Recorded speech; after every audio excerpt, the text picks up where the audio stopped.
ওর জল পিপাসা পেয়েছে তো জল খেয়ে নিচ্ছে।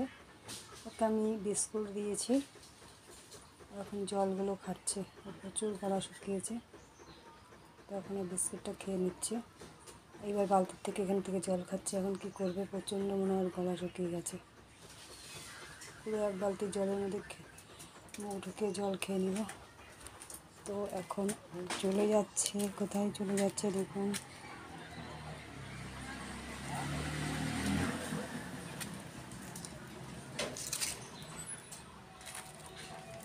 এখন বসে বসে বিস্কুট খাচ্ছে।